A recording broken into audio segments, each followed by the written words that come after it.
Dan biasanya ikut yang nomor 3, itu fisiosomatiknya kena semua.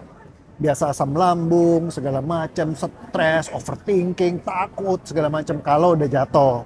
Tapi kalau nggak jatuh baik-baik aja ya, dia akan tetap sukses, jaya, bisa bacotnya kenceng banget gitu ya. Bisa rendahin orang lain, bisa maki-maki tanpa dia merasa berdosa dan salah.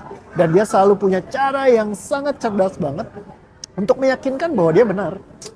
Karena ya memang kami orang NPD gitu ya. Ya kalau saya enggak lah ya, saya cuma narsisistik doang. Jadi kalau misalkan sampai benar-benar neurosis banget, nggak bisa ngelihat kesalahan atau semacamnya segala macam, dan benar-benar grandios luar biasa. Dan ada 9 ciri lainnya, kamu periksa aja sendiri, saya mungkin nggak perlu bahas karena udah banyak yang bahas. Ya, dan itu sifatnya neurosis yang benar-benar tidak bisa ditawar. Jadi tubuhnya yang bergerak. Yang diberesin sebenarnya tubuhnya aja. Jadi bukannya cacat otak atau semacamnya sih kalau menurut saya ya. Tapi balik lagi, semua penelitian beda.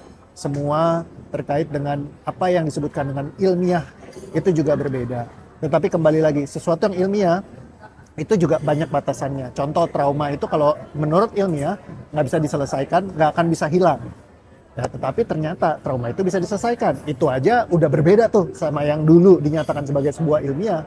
Tapi sekarang nih ada ilmiah yang baru. Ya, jadi kayak something yang beyond science gitu ya, di atas dari hal yang kita tahu selama ini.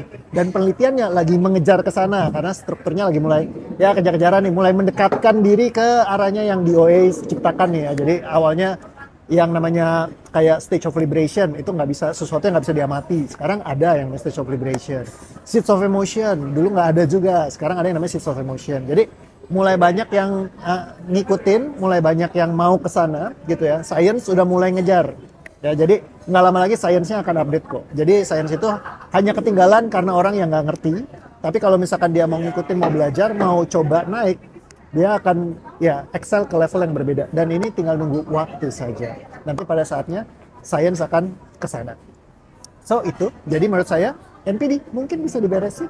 Ya, tapi ingat dia harus punya celahnya dulu dan dia harus mau buat dibongkar. Dan ada kok orang NPD yang tetap mau improve, mau jadi lebih luar biasa lagi, mau gain superpower mereka.